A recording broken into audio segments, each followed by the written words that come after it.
Anne Frank's The Diary of a Young Girl is the real-life account of a teenager in hiding during World War II when 6 million Jews were killed by the Nazis.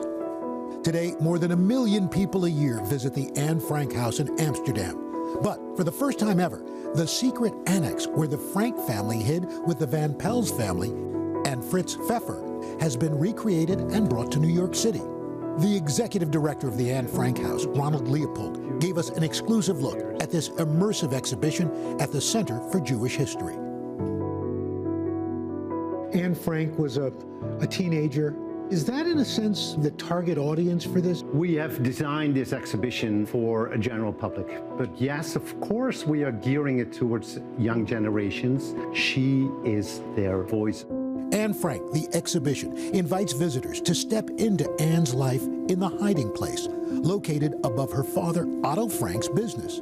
They had covered the entrance with this bookcase. So this would be up flush against the wall. Exactly. And this was basically functioning as a door. Wow. This was the room of her parents and of her sister. And there were other people in hiding, family of Otto Frank's business partner, and then there was a dentist who then became Anne's roommate.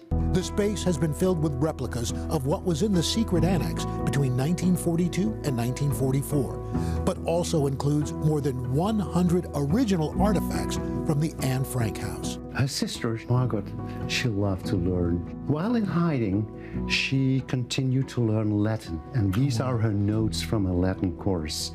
And it's also an object that tells us how much they were focused on the future.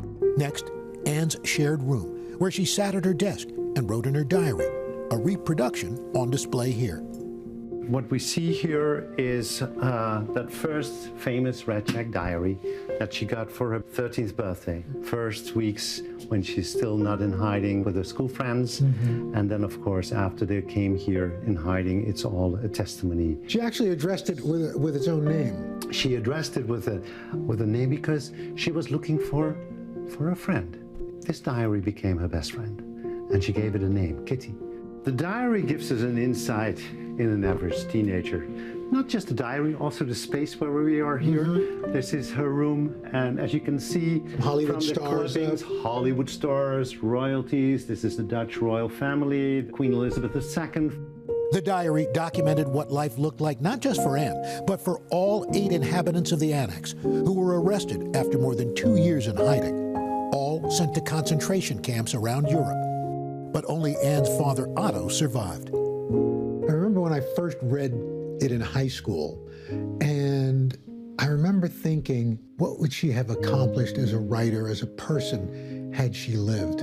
That's also why this diary speaks to us, not just the fate of a little girl in Amsterdam, in Holland, and makes us realize of the loss of lives during those years. 1.5 million Jewish children killed during those years in the Holocaust for a single reason, for one single reason, that they were Jewish. The rest of the annex shows how they spent their days in hiding, listening to news on the radio, fixing whatever meals they could, even playing board games. The opening up on the same day that Auschwitz was liberated, what message do you want to send by doing that? Opening this exhibition on International Holocaust Remembrance Day. Remembrance Day is first and foremost expressing the hope that we will keep remembering. Showing what happened to Anne Frank is also inviting people to reflect on why this has happened. This is not just a story about the past. This is also very much a call to action for the present and for the future. So, guys, while they were in hiding, you know, they had people on the outside helping them. And that's how the diary actually was discovered, in that somebody, after they were arrested, somebody went in, grabbed some of their stuff, including the diary, and then when Otto Frank showed up, they gave him the diary, and then he disseminated it, and that's how we got the Diary of Anne Frank. And that's how it went around the world. Absolutely. When does the exhibition open? Exhibition opens up Monday, plans to stay open through April. Visitors can see how meticulously they recreated this, very much thanks to Otto Frank. Really, I can't imagine what it was like in person, because just seeing the imagery there, what a recreation. I know, and it's hard to think. We have her locked in as a teenager, but if she were alive today, she'd be 95, and interestingly enough, born the same year as Dr. Martin Luther King Jr. That was a fascinating first look.